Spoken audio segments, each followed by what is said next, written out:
बिस्मिल्लाहिर्रहमानिर्रहीम, अस्सलाम वालेकुम। Live with doctor Shahid Masood के साथ मैं हूं सुमेरा सलीम।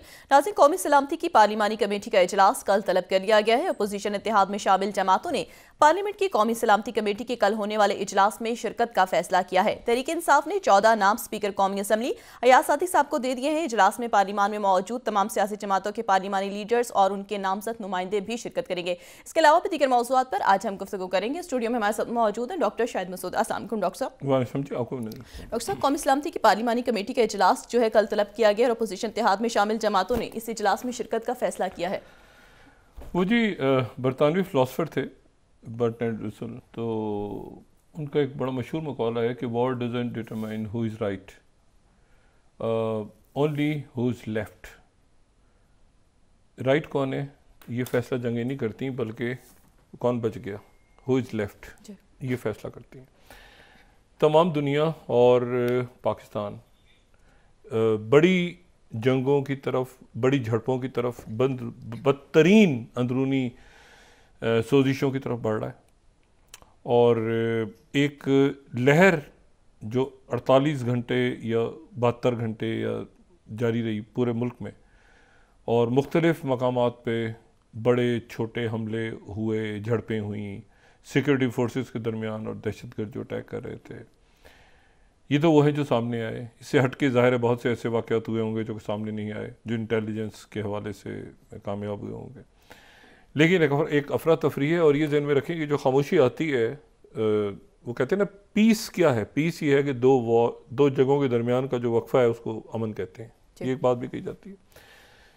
तो ये एक ऐसा नहीं है कि वो पूरे मुल्क में एक वेव आई और उसके बाद एक दिन, 2 दिन, 3 दिन वो रही, और तकरीबन तमाम मुल्क के शहरों में या सूबों में, शहरों में तो नहीं, सूबों में टारगेट किलिंग्स भी हुई, अगवा किया गया, लोगों को कत्ल कर दिया गया, ज़ख्मी है बेशुमार।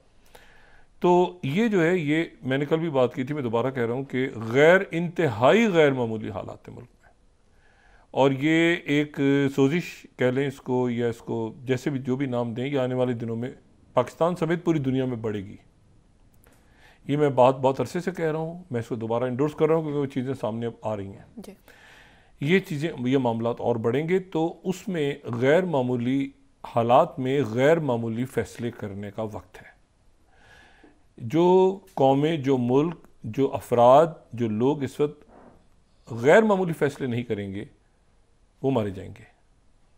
ये मतलब हकीकतन मारे जाएंगे बीच में, क्योंकि वो कंफ्यूज रहेंगे कि यार अच्छा क्या हो रहा है, क्या हो रहा है। उनको पता है कुछ नहीं कि क्या पूरी दुनिया में क्या होने जा रहा है, और जो होने जा रहा है वो कहीं ज़्यादा, मतलब अल्लाह ना करे, लेकिन एक उसकी सूरत गरी ऐसी है कि वो बुरा ही होने जा रहा है हर तरफ। अब गैर मामूली सूरत हाल में गैर मामूली फैसले करने हैं। अब ये जो कल का इजलास हो रहा है, मेरा ख्याल है कि ये अब इसे कतई नज़र कि उसमें कौन से रहनुमा आ रहे हैं, कौन से रहनुमा नहीं आ रहे, उससे कतई नज़र ये इसके जो फैसले हैं वो बहुत अहम होंगे। या शायद ये वो मौका होगा कि अगर तो इसमें सारे स्टेक होल्डर्स किसी बात पे आमादा हो जाते हैं और कुछ बड़े फैसले कर लेते हैं, आउट ऑफ द बॉक्स, मुज़म्मती बयानात नहीं, फैसले भी नहीं, फैसलों पे अमल दरामद।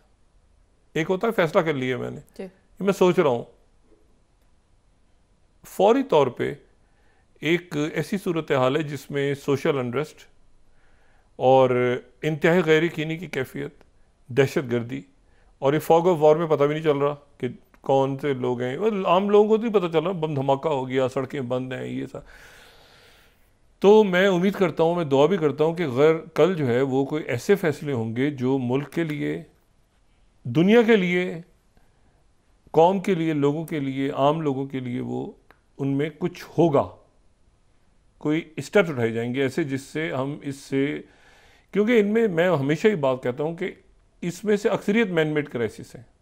मैन मेड क्राइसिस नहीं है कि वो, मतलब एक ऐसा सिस्टम है, एक ऐसे मामलात हैं कि वो उस पर इल्ज़ाम लगा रहा है, वो उस पर इल्ज़ाम लगा रहा है, और आप सबकी बातें सुनेंगे तो आपकी सबकी बातों पे वज़न भी नज़र आएगा कि हाँ ये भी शायद गलत था, और इससे भी गलती होगी, तो इससे भी गलती होगी। तो वक्त होता है कि आप फिर सारी चीज़ों को क्लोज करके बैठ के देखते हैं कि भाई आगे कैसे निकलना है। सबसे गलती होगी, मान ली, आगे कैसे निकलना है। तो आगे निकलने का रास्ता जो है, मैं उम्मीद करता हूँ कि कल सामने आएगा, क्योंकि इंतहाई गैर यकीनी और गैर मामूली हालात पैदा होने जा रहे हैं। अगले चंद दिनों में या हफ्तों में। और एकदम तो जादू की छड़ी किसी के पास भी नहीं है कि वो गज़ा में जंगबंदी करवा देगा या यूक्रेन में जंगबंदी करवा देगा या जो कुछ रेड सी में हो रहा है उसको रोक देगा। लेकिन यह है कि कम से कम काबू तो किया जा सकता है, चीज़ों को रोका जा सकता है एक जगह पे, और उसके बाद फिर आगे बढ़ा जा सकता है। तो कल का इजलास जो है, हम दुआ भी करते हैं, उम्मीद भी करते हैं कि उससे कोई ऐसे फैसले सामने आए जो बेहतरी की तरफ है। लोगों में सख्त नहीं है। अब दूसरी जो बात है वो ये है कि जंगें फैल रही हैं, झड़पें फैल रही हैं, और ये तमाम यूरोप को जैसे कहते हैं ना, इनगल्फ कर रही हैं अपने अंदर। यूरोप से शुरू करते हैं तो इनगल्फ कर रही हैं, यानी मुल्क जो है उसमें इत्तेहाद टूट रहे हैं। मुल्कों के अंदर जो है वो बेरोज़गारी बढ़ रही है। मुल्क जो है वो अपने बॉर्डर्स को बंद कर रहे हैं। मुल्क इमिग्रेशन के हवाले से जो पहले से लोग मौजूद थे, आप सोचें जो जिनके ग्रीन कार्ड और पासपोर्ट्स थे, ग्रीन कार्ड्स थे अमेरिका के, वो कैंसिल हो रहे हैं। और इस पूरी सूरत हाल में एक पूरी दुनिया में अफरा तफरी है। अच्छा, उस अफरा तफरी में कल जो है एक टेलीफोन कॉल होने जा रही है 18 तारीख को, और वो टेलीफोन कॉल बड़ी अहम है, और वो होने जा रही है रशियन प्रेसिडेंट व्लादिमीर पुतिन और अमेरिकन प्रेसिडेंट ट्रंप के दरमियान। और ये जो टेलीफोन कॉल है, इस कॉल में यकीनन जो यूरोप के रहनुमा हैं या नेटो के दीगर रहनुमा हैं, वो इस पूरे अमेरिका और रशिया के सदूर के दरमियान जो टॉक्स होने जा रही हैं उसके वो उनको बाहर रखा गया है। इसमें ज़ेलेंस्की भी नहीं है, यानी ये डायरेक्ट अमेरिकन प्रेसिडेंट और रशियन प्रेसिडेंट के दरमियान एक बात होने जा रही है जी। अच्छा, अब इसमें क्या, उस बात के नतीजे में क्या होगा? 4-5 बातें जो हैं वो ऐसी जो कि ऑलरेडी मानी जा चुकी हैं प्रेसिडेंट पुतिन की। एक बात तो ये है कि नेटो के अंदर यूक्रेन शामिल नहीं होगा, ये नेटो के जो नए सेक्रेटरी जनरल हैं उन्होंने भी कह दिया। दूसरी बात यह है कि प्रेसिडेंट पुतिन की तरफ से ये भी कह दिया गया है कि ईयू का या नेटो के किसी रुकन मुल्क का कोई फ़ौजी यूक्रेन की सरजमीन पर नहीं होगा। ये बात अमेरिकन ने तो मान ली, लेकिन क्या यूरोप में इस्तात है कि वो बग़ैर अमेरिका के बरतानिया या जर्मनी या फ्रांस या दीगर कोई मुल्क अपनी फ़ौज वहाँ भेजे? मेरा ख्याल है नहीं। और ये उन मुल्कों के अंदर ख़ुद भी एहसास पैदा हो रहा है कि क्या हम, क्योंकि ये जितने मुल्क हैं यूरोप के या बरतानिया, यूरोप में ज़ाहिर ईयू में नहीं है, बरतानिया तो अलग बात कर लेते हैं, यहाँ पर जो सारा जो खर्च होता है इन मुल्कों में, ये एक तरह से वेलफेयर स्टेट्स हैं। ये वेलफेयर स्टेट्स हैं, इनके यहाँ हेल्थ, इनके यहाँ एजुकेशन, इनके यहाँ सोशल सर्विसेज, सिक्योर, इस तरह से ये अपना फ़ंड खर्च करते रहे हैं।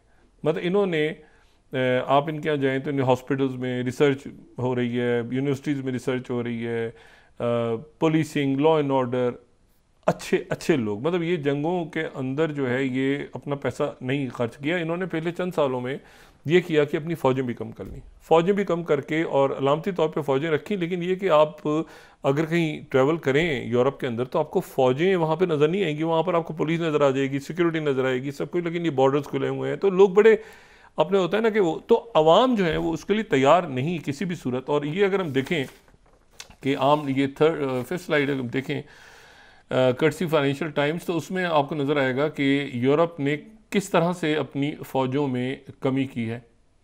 और वो गुजरे कई सालों में एक ग्राफ नीचे जाता रहा है। जर्मनी ने भी अपनी फ़ौजें कम की हैं, फ्रांस भी अपनी फ़ौजें कम करते करते नीचे ले आया है, उसके बाद बरतानिया भी कम करता गया है, जर्मनी भी, ये फ़ौजें अपनी कम करते रहे हैं। मतलब इनको ये जंगों में नहीं जाना चाहते। इनके आप जाएँ लोगों से बात करें तो ये बिज़नेस की बात करेंगे आपसे, ये आपसे बात करेंगे कि जी यहाँ पर चैरिटी के काम होने चाहिए। बरतानिया में, यूरोप में ये बहुत ज़्यादा चैरिटी के काम होने चाहिए। अच्छा जी, उसके बाद एजुकेशन अच्छी होनी चाहिए, हेल्थ सर्विसेज कैसी होनी चाहिए। अच्छा, उसके बाद ये है कि यानी जो सोशल, अच्छा फिर उनके बाद जो नौजवान हैं उनसे बात करें तो वो जो है वो ज़ाहिर है कि अब इसमें कि टेक की तरफ हमने जाना है, हमने पढ़ना है, स्किल सीखने हैं, टेक्नोलॉजी की तरफ आगे जाना है और तेज़ी से आगे जाना है। अब जाहिर है कि बहुत ज़्यादा यूरोप के लोग जो हैं वो डिपेंड नहीं करेंगे आगे अमेरिका की तरफ। एक तो अमेरिका ने रास्ता खोल दिया है कि भाई जिसने यहाँ पे आना है यहाँ आ जाए और बिज़नेस करे, लेकिन हर नौजवान जो है यूरोप का, वो इस वक्त अमेरिका जाके गोल्ड कार्ड लेके और बिज़नेस से शुरू नहीं कर सकता। स्टार्टअप्स का दौर भी ख़त्म हो गया। अब स्टार्टअप्स का भी अब वो नहीं है कि जो स्टार्टअप कोई आइडिया आ रहे हैं तो आ रहे हैं, ठीक है, लेकिन वो जो एक बूम आया था ना इसमें स्टार्टअप्स में, कोविड के आगे पीछे वो ख़त्म हो चुका है स्टार्टअप से। कोविड तो अब ये कि वो खाली वहाँ जाके क्या करें, अच्छा कोडिंग सीखें तो कोडिंग भी ख़त्म आ गई, तो चाहिए एप्लीकेशंस बनाते हैं, एप्लीकेशंस भी आ गई, तो वेबसाइट बनाते हैं तो वेबसाइट भी, तो रिमोट काम भी ख़त्म हो रहे हैं ग्रेजुअली। और तेज़ी के साथ अब टेक्नोलॉजी जो आगे बढ़ गई है 2 सालों में, तस्वर भी कोई नहीं कर सकता था। मूर्स लॉ को भी देखें तो 18 महीने वाली कहानी भी पीछे रह गई। अब वो लोग नहीं चाहते कि हमारा पैसा खर्च हो जंगों पे, तो अब जंगों पे पैसा अगर खर्च नहीं होगा तो सवाल ये है कि फिर वो यूक्रेन अपनी फ़ौज कौन भेजेगा, बरतानिया भेजेगा? नहीं, बरतानिया में पब्लिक कंसेंसस, तो इवन इराक वॉर में भी नहीं था, उस वक्त भी एंटी इराक वॉर सेंटिमेंट चल रहे थे, हालांकि उस वक्त अमेरिका साथ था। लेकिन अब तो बिल्कुल भी नहीं, क्योंकि अब तो ना अमेरिका साथ है बरतानिया के और ना यूरोप साथ है, यानी ईयू से भी बाहर है वो बरतानिया। तो बरतानिया के अंदर महंगाई, इन्फ्लेशन, ये सारे मामलात, और फिर वहाँ पे जो यूरोप के अंदर हालात पैदा हो रहे हैं, ज़ाहिर पूरी दुनिया मुतासर होगी और उसमें पाकिस्तान भी शामिल है और दीगर ममालिक शामिल है। अब कल की जो टेलीफोन कॉल है वो होगी प्रेसिडेंट ट्रंप और जेलेंस्की, प्रेसिडेंट ट्रंप और प्रेसिडेंट पुतिन के दरमियान। जेलेंस्की इसके बाहर हैं इस मुकम्मल तौर पर, और 3-4 बातें तो पहले मानी जा चुकी। एक तो ये कि 2014 के बॉर्डर्स वापस नहीं मिलेंगे यूक्रेन को, लेकिन कितने बॉर्डर्स मिलेंगे ये भी तय नहीं हो सका। तो गालिबन कल की गुफ्तगू में जो मेरा ख्याल है कि कोई फैसला नहीं हो पाएगा उस वक्त तक जब तक कि जेलेंस्की इस बात पे आमादा नहीं हो जाते, जो कि पुतिन की शराइत हैं। यानी हो सकता है कोई फैसला हो जाए कल, हम कुछ कह नहीं सकते, लेकिन गालिबन ये है कि वो एक तो ये है कि रशिया जो कर्स का इलाका तो ले गया वापस। एक रशिया की डिमांड ये है कि यहाँ पर कोई फॉरेन ट्रूप्स नहीं आनी चाहिए, ना ईयू की ना नेटो की पीस कीपर्स नहीं आनी चाहिए। फिर यह है कि इनको न्यूट्रलाइज कर दिया जाए, इनकी फ़ौज कम कर दी जाए यूक्रेन की, ये न्यूट्रलाइज कर दिया जाए। और ज़ाहिर है स्विट्ज़रलैंड ही सोच रहा है कि हम एक न्यूट्रल मुल्क थे, हम क्यों नेटो की तरफ गए और क्यों हम गए। स्विट्ज़रलैंड तो यानी कई दहाइयों से एक अपने आप को उसने न्यूट्रल पोजीशन रखी हुई है, लेकिन यह है कि वो बहरहाल इस जंग में ये हुआ कि पोजीशन न्यूट्रल कर दी जाए, फ़ौज भी कम कर दी जाए, फिर ये कि वहाँ पे जेलेंस्की को हटा के नई क़यादत लाई जाए। ये सारे प्रेसिडेंट पुतिन की डिमांड्स हैं। हो सकता है कुछ डिमांड्स को सुने, क्योंकि डिमांड्स तो पहुँच गई स्टीव वित्कोफ के थ्रू और जो बाकी लोग हैं उनके थ्रू पहुँच गई, लेकिन ये कि फौरी तौर पे कोई अगर एग्रीमेंट होता है या ये कि दोबारा बात करते हैं, तो इस दोबारा बात करने के दौरान ये होगा कि रशिया तेज़ी के साथ आगे बढ़ेगा और मज़ीद जगहों पर, मुझे नहीं पता वो कीव तक पहुँचते हैं कि नहीं, लेकिन ये कि यूक्रेन काफ़ी यूक्रेन इज़ फॉलन, यूक्रेन जो है वो उसके मज़ीद इलाकों पे वो कब्ज़ा रशिया कर लेता है, या तो फ़ौरन सीज़ फायर हो जाए। फिर फ़ौरन सीज़ फायर तो तब होगी ना जब कि यूक्रेन भी मानेगा इस पर। तो यूक्रेन पता लड़ रहा है, उन्होंने 2 मिसाइल मारे, अच्छा उन्होंने कहा 5-6 दिन बाद दोबारा बात करते हैं, मैं आपकी तरफ आता हूँ, आप मेरी तरफ दावत कबूल कर लिए कर लिए। ये जो 10-12-15 दिन होंगे, इस दौरान फिर जो है वो अगर इन्होंने सीज़ फायर एग्रीमेंट पर साइन नहीं किए फौरी तौर पर जेलेंस्की ने, या सरेंडर नहीं किया, जैसा कि प्रेसिडेंट ट्रंप ने अपने जो उनका जो पैगाम उन्होंने सोशल ट्रूथ पे जारी किया था, तो उसके ऊपर जो है उस पर तो उन्होंने लिखा था कि कर्स के इलाके में हज़ारों लोगों को घेर लिया है रशिया की फ़ौज ने और बराए करम उनकी जान बख्शी की जाए, उनको मारा ना जाए। तो गालिबन कल इसमें इस फ़ोन कॉल के नतीजे में यूरोप साइड लाइन हो जाएगा मुकम्मल तौर पे, नेटो भी साइड लाइन हो जाएगा और प्रेसिडेंट ट्रंप की बात होगी प्रेसिडेंट पुतिन से। कल का ये दिन फिर इंतहाई तारीखी है कि क्या उसमें दोनों मुल्क मान जाते हैं, यूक्रेन नहीं मानता, या यूक्रेन को कहा जाता है कि आप यहाँ तशरीफ ले जाएं और इस पर साइन करें आके। तो कल ये बात होगी, इसमें अमेरिका भी नहीं। और अगले हफ्ते आप ये देखें ना कि बरतानिया ने बुलाया हुआ था चीफ्स का, आर्मी चीफ्स का एक इजलास बुलाया हुआ था, लेकिन वो भी बेअसर हो गया कि आज भी जब बात ऊपर हो जाएगी पुतिन की और ट्रंप की कल, तो फिर उसके बाद यूरोप के मुल्क क्या करेंगे। तो ज़्यादातर मुल्क इनमें से कोई तैयार नहीं है, ना मदद देने को, फौजी इमदाद देने को यूक्रेन की कोई तैयार नहीं है, ना अपनी फौजें भेजने को तैयार नहीं है। बातें बड़ी ज़बरदस्त कर रहे थे कि ट्रंप के ऊपर प्रेशर आएगा, लेकिन ट्रंप किसी प्रेशर में नहीं आए और वो रशिया से कल डायरेक्ट बात करने जा रहे हैं। अच्छा, इसी दौरान ये तो हो गया ना एक मामला, इसी दौरान बहुत बड़ी तादाद में जो अमेरिकन कंपनीज़ हैं वो ये सोच रही हैं कि हम आके, और यूरोप के अंदर भी, कि जंग ख़त्म हो जाए और हम रशिया में फौरी तौर पर इन्वेस्टमेंट करें। ये बात जो है ये प्रेसिडेंट पुतिन कह चुके हैं कि नहीं, वापस आएंगे तो उनको जुर्माना तो सज़ा तो भुगतेंगे, ऐसे तो हम नहीं आने देंगे, लेकिन मेरे ख्याल से वो वेलकम करेंगे अगर उनके अमेरिकन और यूरोपियन जो बड़ी मल्टी नेशनल्स हैं वो वहाँ जाके इन्वेस्टमेंट शुरू करती हैं। तो एकदम से पूरी दुनिया का वो जो नक्शा है इस वक्त वो अजीब सी सूरत हाल में चेंज हो जाएगा और प्रेशर आएगा बड़ा शदीद यूरोप के ऊपर। यूरोप के ऊपर प्रेशर आएगा। अमेरिका में भी रिसेशन शुरू हो गया ना, अमेरिका में भी तो प्रेशर आ रहा है बड़ा शदीद, वहाँ पर बेरोज़गारी, रिसेशन में वो चले गए हैं, वहाँ पर भी महंगाई और टेरिफ्स के नतीजे में कहीं से कहीं चीज़ें पहुँच गई हैं। और प्रेसिडेंट ट्रम्प कह रहे हैं कि नहीं, कुछ दिन का ये इशू है, कुछ दिन के बाद हम ठीक हो जाएंगे। लेकिन वो कुछ दिन कितने दिन होते हैं, कितने हफ्ते, कितने महीने, कौन सा आदमी सर्वाइव करता है, नहीं सर्वाइव करता, वो उस वक्त की बात है। अब ये कि ये बर्गर किंग और मिस्टर बर्गर और मैकडोनल्ड्स और ये सारे जो हैं ये जाना शुरू हो जाएंगे रशिया में। लेकिन क्या रशिया को इनकी ज़रूरत है? ये भी तो सवाल है ना, क्या रशिया को इनकी ज़रूरत है? रशिया ने तो सर्वाइव कर लिया सारी सैंक्शंस में, तो ये मेरे ख्याल से रशिया प्रेसिडेंट पुतिन के लिए विन विन सूरत हाल है।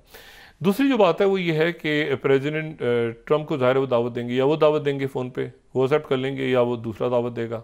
एक फरीक तो दावत देगा ना अपने दौरा करने की, हम मिलते हैं किसी जगह पे, मुलाकात करते हैं, तो वो मुलाकात भी तय हो जाएगी कि वो कहाँ होनी है, एक दूसरे के दारुल हुकूमतों में होनी है, मुल्कों में होनी है, या किसी तीसरी जगह पे होनी है।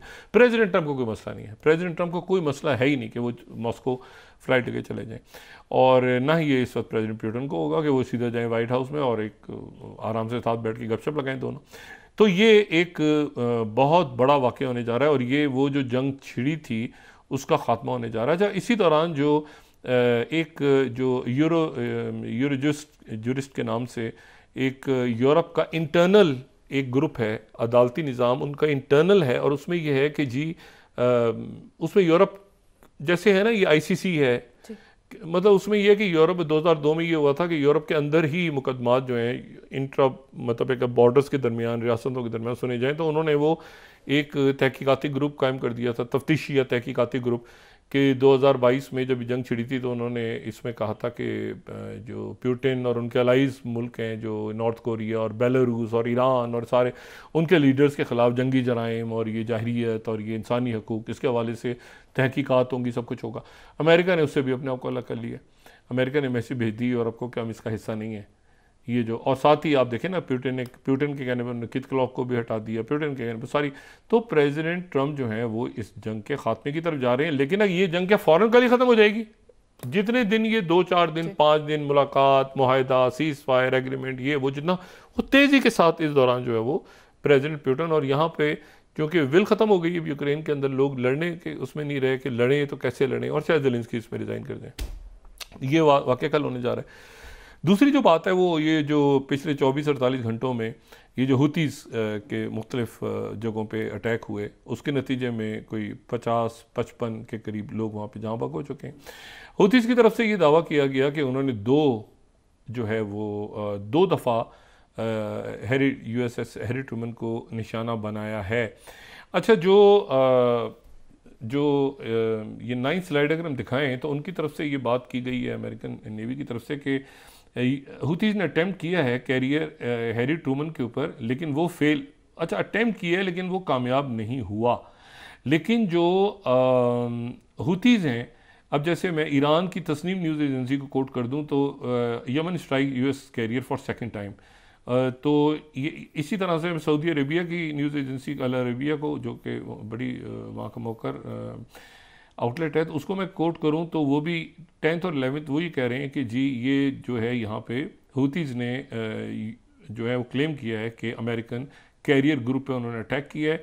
अच्छा, और अमेरिका की तरफ से कहा गया कि कॉन्टीन्यूस एक अटैक तो हुए हैं ना उनकी तरफ, उसके बाद हुतीज़ ने जवाब दिया। एक तो गालिबन उनका जाके मिसाइल गिरा है वहाँ पे इसराइल के यानी ये सिनाई के इलाके में, जो सहराई सीना जिसे कहते हैं, जो मिस्र का इलाका है, तो वहाँ पर एक मिसाइल गिरा है। दूसरा वो कह रहे हैं कि हमने 2 दफ़ा हैरी ट्रूमन पे अटैक किया है, ये जो लेकिन वो कह रहे हैं कि अटैक नहीं किया, इसको फेल कर दिया हमने। लेकिन उसके साथ ही जो है वो जो उनके सेक्रेटरी डिफेंस हैं उनकी तरफ से बात की गई है, जो हेक्सेट हैं, पैती हेक्सेट, उनकी तरफ से कहा गया है कि जिस लम्हे आप जहाज़ों पे हमला करना बंद कर देंगे, उसी लम्हे उसी मिनट हम आपके ऊपर अटैक करना बंद कर दें। फॉक्स न्यूज़ से उन्होंने बात की है, एग्जैक्ट उनका जुमला मैं आपको बताऊं तो बड़े इंटरेस्टिंग उसमें बात है। उसमें वो कह रहे हैं, ये 13 को हम दिखाएं ना, उसमें कह रहे हैं कि peace through strength is back. ये उनका फॉक्स न्यूज़ पे इंटरव्यू, अगर उसको सुनेंगे तो ज़्यादा, लेकिन मैंने उसको वो निकाल लिया। The minute the Houthi says will stop shooting at your ships will stop shooting at your drones.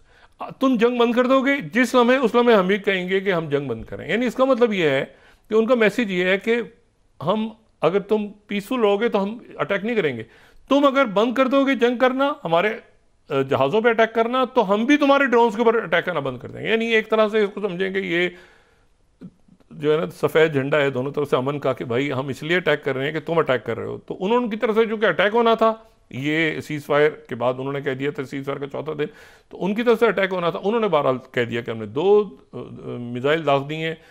इन्होंने कहा है कि नहीं दागा गया, दागा था हमने फेल कर दिया है। वो मीडिया कह रहा है कि दाग दिए इन्होंने, नुकसान हुआ है, नहीं हुआ। लेकिन गालिबन अब ये यहाँ पे चीज़ रुक गई, क्योंकि वो स्कोर तो सेटल करना था हुतीज़ ने। हज़ारों की तादाद में हुतीज़ यमन की सड़कों में निकले हुए थे, हज़ारों लाखों की तादाद में, और वहाँ पे बड़े मुजाहरे हो रहे थे। बड़ा जो है वो ये हुतीज़ जो हैं, ये ज़हन में रखें कि ये जो हुतीज़ हैं ये एक किसी जिसे कहना चाहिए ना किसी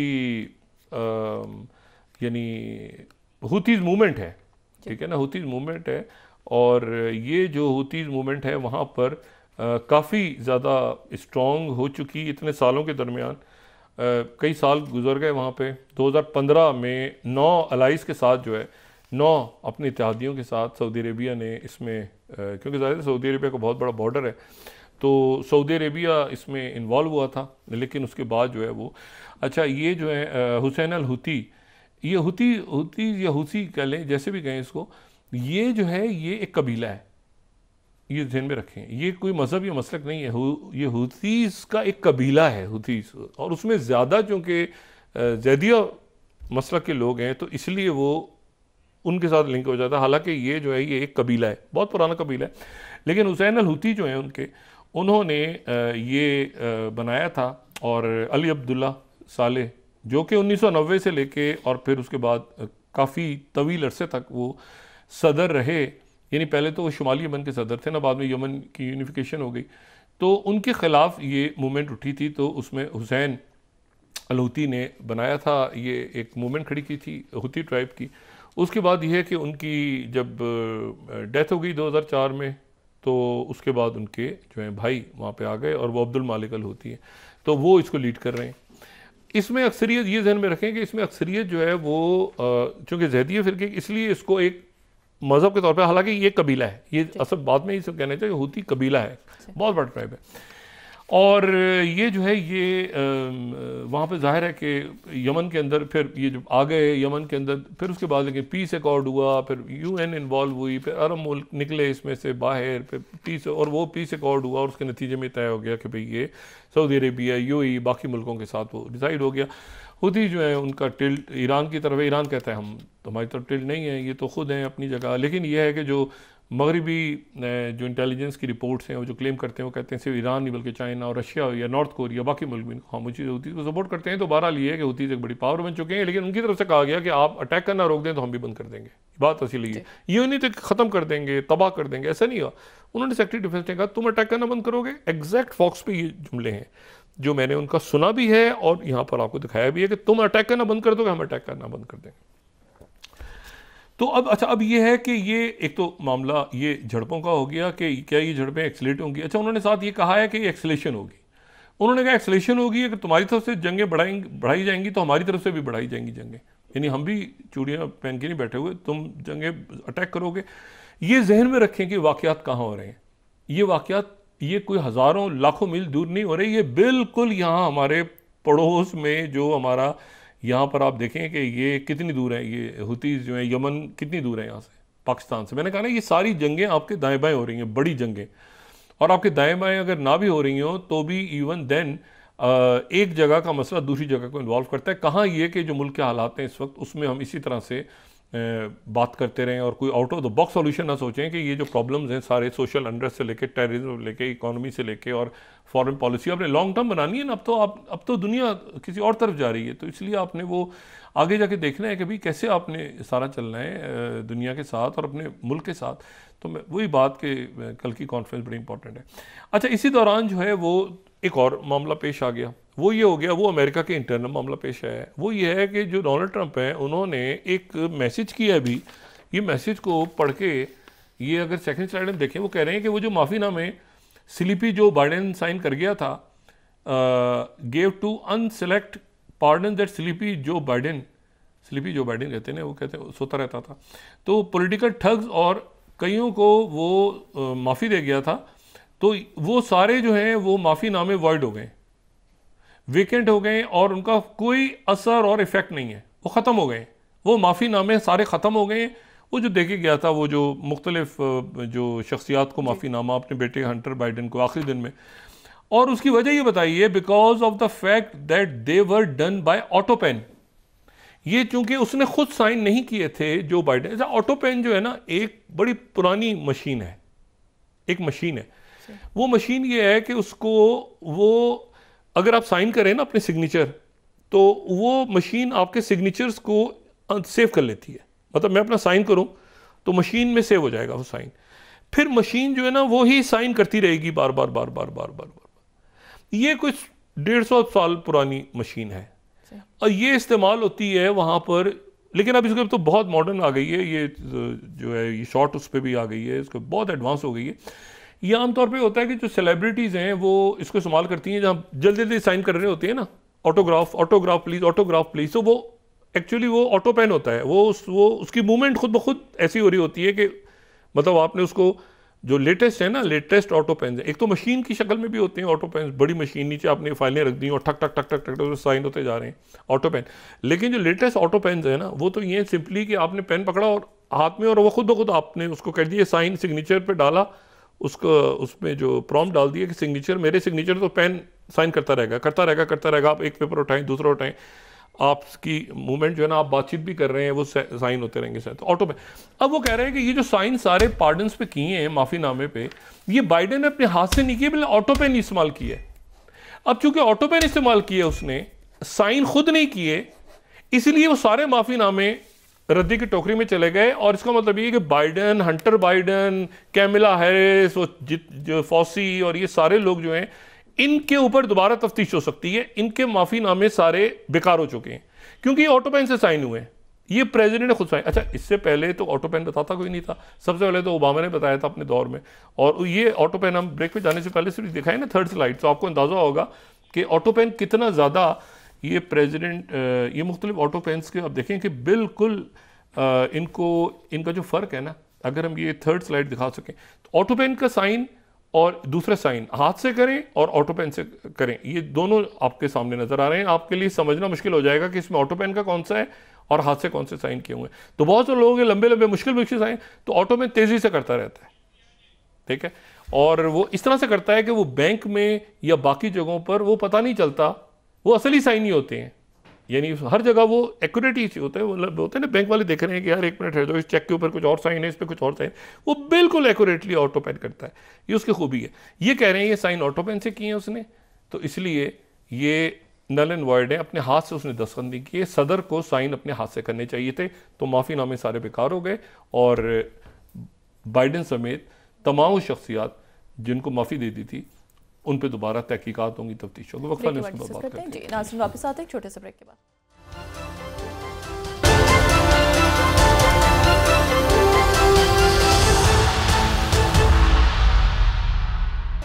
वेलकम बैक नाज़रीन। डॉक्टर बानी पिचाई और उनकी अहलिया ने 190 मिलियन पाउंड केस में सजा मौतली के लिए इस्लामाबाद हाईकोर्ट में दरख्वास्त दायर करने का भी फैसला कर लिया। देखते हैं क्या फैसला आता है। ये जो मैं बता रहा था ना, यूरोजस्ट के यूरोप के अंदर जो एक उनका ये 5th स्लाइड अगर देखें ना, Eurojust and the war in Ukraine, ये जो कमीशन था इससे अमेरिका ने अपने आपको हटाया। 5th अगर हम दिखा सकें ताकि उसको जिस किसी ने देखना हो कि यूरोजस्ट क्या चीज़ है। एक तो ICC है, एक ICJ है, बाकी लेकिन यूरोजस्ट जो है यूरोप के अंदर ही जो लड़ाइयाँ या तनाज़ात या मुख्तलिफ इश्यूज़ होते हैं तो वो इस अदालत में जाते हैं। इससे अमेरिका पहला मुल्क था जो बाहर से, यूरोप से बाहर से आ गया था, इसमें ऐड हो गया था, लेकिन उसने अमेरिका ने अपने आप को निकाल लिया। अच्छा, एनीवे, अब इसमें जो दूसरी बात है वो ये है कि एक तो ये हूतीज़ का झगड़ा क्या बढ़ता है अमेरिका के साथ या नहीं बढ़ता, क्योंकि उस खित्ते में अभी बहुत कुछ होना है। और उसमें से एक अहम बात जो है वो ये है कि जो मुज़ाकरात हो रहे हैं और सीज़ फायर अभी तक मौजूद है, बावजूद उसकी खिलाफ वर्जियाँ की हैं उसकी, इसराइल ने लोग शहीद भी हुए हैं गज़ा में, लेकिन सीज़ फायर अपनी जगह मौजूद है। और वो सीज़ फायर जो है गालिबन वित्कॉफ प्लान, और उसमें मामला वही है कि क्या मुकम्मल तौर पे इनखला होगा नहीं होगा। ये जो प्लान है ना, इसके तहत 120 जो संगीन जराइम में लोग हैं जो कि जिनको इसराइल की जेलों में कैद हैं वो, और कोई 1100 फ़लस्तीनी दूसरे कैदी रिहा होंगे। ये जो सेकंड फेज़ है, और इसमें वो बाकी कैदी जो हैं उनके, यानी वो मुकम्मल जो हम बात करते थे कि ये कोई 2000-2500 के करीब लोगों ने रिहा होना है, तो 1900 ये हो गए, और 1100 से ज़्यादा, 1100 वो और 125 और रिहाई हो गई, जिसमें हाई प्रोफाइल भी हैं, यानी मरवान बरगोती का नाम भी है उसमें। तो ये अभी मामला अटका हुआ है, लेकिन मुज़ाकरात हो रहे हैं। पहले दोहा गई थी टीम इसराइल की, उसके बाद वापस आ गई एक टीम जो है इस वक्त काहिरा में मौजूद है, और वो काहिरा से भी वापस लौट रही है, और हमास की टीम वहाँ पहुँच रही है काहिरा बातचीत करने के लिए। तो वो सारे मामला अपनी जगह चल रहे हैं। हुतीज़ का फ्रंट देखना है कि आगे बढ़ता है या उन्होंने स्कोर कर लिया, और उसके ऊपर चूँकि रशिया और अमेरिका की बात हुई है ख़ासतौर पर हुतीज़ के हवाले से, तो वो स्कोर बराबर करने के बाद वो मामला रुक गया, या आगे बढ़ता है। अच्छा, इसमें एक इसराइल के अंदर अंदरूनी क्राइसिस पैदा हो गया इस वक्त। वो उनकी 3 इंटेलिजेंस सर्विसेज है ना इसराइल की। एक तो उनकी मोसाद है जो कि फॉरेन इंटेलिजेंस सर्विस है, एक उनकी जो है वो अमन के नाम से है जो कि मिलिट्री इंटेलिजेंस है, और एक उनकी जो है शिनबेत है जो कि शबक कहते हैं। तो वो जो ये जो इनकी इंटरनल जो इंटेलिजेंस सर्विस है, शबक या शिनबेत इसको कह लें, तो इसके जो डायरेक्टर हैं उनको हटाने की, रोनन बार को हटाने की, 59 साल रोनन बार हैं, और ये जो हैं ये 1984 से तकरीबन ये पहले फ़ौज में थे, मिलिट्री ट्रेनिंग ख़त्म कर ली थी, ये कुछ मतलब कई दिहाइयों से, मेरा ख्याल है ये कोई 93 से शायद शिनबेत के साथ हैं, कैरियर ऑफिसर हैं फ़ौज से। इन्होंने अपनी सर्विस कंप्लीट करके फिर वहाँ कैफ़े बगदाद खोल लिया था एक जो है वो तल अवीव के अंदर, और पुराने उनके फील्ड ऑफिसर हैं, और ये कैरियर बढ़ते कई दिहाइयों पे मुश्तमिल कैरियर। और ये 2021 में नफ्ताली बेनेट जब वज़ीर आज़म, तो उसके बाद को शिनबेत का सरबराह लगा दिया। ये रोनन बेर और नेतन्याहू की नहीं बनी, ये 7 अक्टूबर 2023 के बाद बार, और रोनन बेर का मौका कुछ और था गज़ा के हवाले से, और इसका कुछ और था। तो आखिर में ये हुआ कि मतलब ये कभी ट्रस्ट डेफिसिट, बल्कि इनका मेरे खिलाफ बगावत हो रही है, मुझे बताया नहीं जा रहा, ये हो रहा है, वो हो रहा है। ये हमेशा जब ये डेलीगेशन में रोनन बेर होता था तो उस वक्त ये परेशान हो जाता था नेतन्याहू कि पता नहीं क्या बात हो रही है, मुझे बताया नहीं जा रहा है, अमरीकियों से तो नहीं मिल गया, कोई ये हो रहा है फला। बहरहाल ये हो कि इसके ऊपर इल्ज़ाम लगा दिया। ये बड़ी खौफनाक बात है। ये शिनबेत के सरबराह के ऊपर इल्ज़ाम लगा दिया कि कतर से उसने पैसे लिए, उसके मुआविनीन ने उस पर डायरेक्ट भी लगा दी, और साथ ही उसको कतर गेट का नाम दे दिया वहाँ के मीडिया में, कतर गेट। और इस इल्ज़ाम के साथ ही उसने, नेतन्याहू ने कल ये कहा कि मैं इसको हटाने का सोच रहा हूँ। अच्छा, ये है बड़ा पॉपुलर, ये जो रोनन बार है अपने इसराइल के लोगों में बड़ा पॉपुलर है, क्योंकि लोग ये समझते हैं कि ये जंग बंदी और वहाँ से कमालियों को छुड़ा के लाएगा। अब जनाब ये हुआ कि इसके हक़ में मुजाहरे शुरू हो गए इसराइल में, रोनन बार के हक़ में मुजाहरे शुरू हो गए, और वो अपोजिशन जमातें अदालत में पहुँच गई। अच्छा, अटॉर्नी जनरल ने, जो इसराइल के अटॉर्नी जनरल खातून है, उन्होंने इससे पहले कि वो ओहदे से हटाता है रोनन बार को नेतन्याहू, उसने कहा कि आप हटा नहीं सकते कानूनी तौर पे।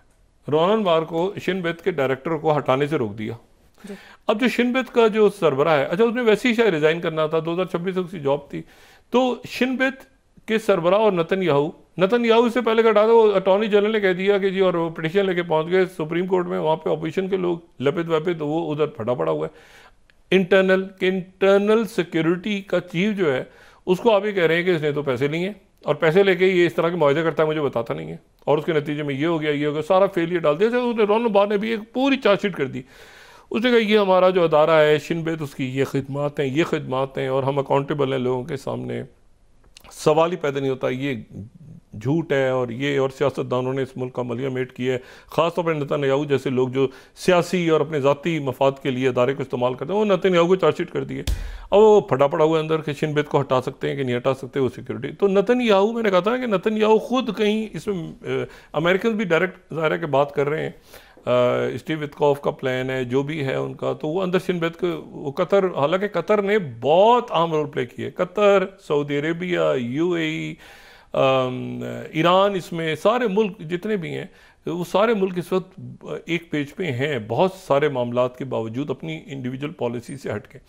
लेकिन यह है कि वो एक फटा पड़ा हुआ है और ये मामला जो है ये सीज़ फायर का आगे बढ़ रहा है। सीज़ फायर है अभी, अब सीज़ फायर में अभी वो इधर 2 मार दिए बंदे, उधर 2 शहीद कर दिए, लेकिन वो सीज फायर इंटैक्ट है, इमदाद भी जा रही है अंदर और वो मामला ठीक है। एक झड़प नई खड़ी हो गई है जो कि मेरा ख्याल है अब ख़त्म हो जाएगी। वो ये हुई है कि लेबनन हिजबुल्लाह लेबनन और सीरिया अहमद शरा, इनकी फ़ौजों के दरमियान लड़ाई हो गई। अच्छा, सीरिया का बहुत बड़ा बॉर्डर लेबनान के साथ, ये वो बॉर्डर है जिसको जो आगे जाके वो जो इसराइल के साथ फिर वो मेडिटेरियन से शुरू होता है ऊपर, वो कई 100 मील तवील बॉर्डर है, क्रॉसिंग भी है सीरिया और लेबनान की, और जनाब ये यहाँ पे बड़ी मूवमेंट्स भी होती हैं बड़ा। तो ये जो है ये यहाँ पे सीरिया में ज़ाहिर है कि एक मुख्तलिफ वहाँ पे सेटअप आया है। जो लेबनान का सेटअप है वो भी एक नया सेटअप है वहाँ पे। तो अब ये हुआ कि वो इनका कहना ये है कि हमारे 3 फौजी जो हैं उनको लेबनान की फ़ौज अगवा करके ले गई, जिसमें कुछ हिजबुल्लाह के लोग भी थे। वहाँ तरदीद हुई है, उन्होंने कहा ये हमारे इलाके में घुस गए थे, हमारी फ़ौज ने मार दिया। बहरहाल अल्टीमेटली हुआ है कि दोनों तरफ से ये बड़ी, इसको यहाँ पे बहुत तरीके से इसको रोकना ज़रूरी था, जो रुक गया है इस वक्त, क्योंकि दोनों सतहों पे जो है वो बात होगी। लेकिन लेबनान और सीरिया ये मतलब बड़ी एक खौफनाक सी बात है। बशारुल असद के दौर में और उससे पहले सीरिया की बड़ा इम्पैक्ट रहा है हमेशा लेबनान में, और लेबनान की पॉलिटिक्स पे सीरिया असरअंदाज भी होता है। सीरियन विड्रॉल हुआ था ये जब रफ़ीक अल हरेरी के मर्डर के बाद, तो सीरिया लेबनान की पॉलिटिक्स बड़ी ट्रिकी है। लेकिन अब वहाँ पर चूँकि अहमद शरा की हुकूमत आ गई है, बशारुल असद तो है नहीं, और ये कई दिहाइयों के बाद हुआ है, यानी ये तो 70 के बाद का एक सिस्टम टूटा है ना सीरिया का, यानी बात पार्टी तो ख़त्म हो गई, अब अहमद शरा की पार्टी आई है, तो उनके ताल्लुकात ये लेबनान पे हमेशा सीरिया का कोई ना कोई इम्पैक्ट होता रहा है। अब इशू ये है कि वो वहाँ पर जो है वो एक दूसरी गवर्नमेंट आई है, और उस गवर्नमेंट के अंदर जो है वो हिजबुल्लाह तो नहीं है शामिल, लेकिन अमन मूवमेंट है और अमल के सरबराह भी हैं, और हिजबुल्लाह को इतराज़ भी नहीं है। तो ये कोई कशीदगी इससे पहले कि बढ़ती मज़ीद, उसको वहीं रोक दिया गया। दोनों तरफ से हाईएस्ट कमांड ने दूसरे रब्ता किया और वो सीज़ फायर हो गया। लेकिन यह है कि ये बहुत इंपॉर्टेंट है कि इराक सीरिया, क्योंकि इराक में शिया सुल्तानी की हुकूमत है, यहाँ पे अहमद शरा की हुकूमत है, उनके दरमियान सुलह रहे, कोई सेक्टेरियन वायलेंस ना हो, ये बहुत इंपॉर्टेंट है। सारे मुल्क बहुत संभल के चल रहे हैं इसीलिए, और इसीलिए जो इराक के फॉरेन मिनिस्टर ने चक्कर भी लगा लिया यहाँ का, वो यहाँ मिल के चले गए, यहाँ के लोग वहाँ मिल के चले गए, तो किसी किस्म का कोई मामला ना हो। इसी तरह से सीरिया और लेबनान के दरमियान तलखी पैदा हुई, इसको बड़ी कोशिश हुई वहाँ पे इसको बढ़ाया जाए, लेकिन वो दोनों रहनुमाओं ने रब्ता किया दोनों तरह की फ़ौजों के सरबराहों ने, और वो मामला रुक गया। तो कल अब ये है कि ये देखना है कि उस फ़ोन कॉल के नतीजे में क्या हुआ। लेकिन फिर वही बात कि Ukraine has fallen, Ukraine has fallen, और उसके बाद ये सीज़फायर जंग शुरू करना बड़ा आसान है। ये सरेंडर डॉक्यूमेंट होगा, पीस होगा, न्यूट्रलाइज हो जाएगी, अमेरिका पीछे हटेगा, प्यूटिन की सारी डिमांड्स मानी जाएंगी, या प्यूटिन कुछ डिमांड्स पीछे करेंगे, या वो दावत देंगे, फिर एक और मुलाकात होगी। इस दौरान जो है वो रशियन आर्मी आगे बढ़ती जाएगी, और वो जितना आगे यूक्रेन का हिस्सा वो चाहेगी कि उनके पास चला जाए, इससे पहले कि सीज़ फायर हो। जी बहुत शुक्रिया डॉक्टर साहब। नाज़रीन, इसके साथ ही आज का प्रोग्राम अपने इख्तिताम को पहुंचा। मुझे सुमेरा सलीम को इजाज़त दीजिए। अल्लाह ने के बाद डॉक्टर साहब अपने दोस्तों रिश्तेदारों को के लोगों सब ख्याल रखिएगा।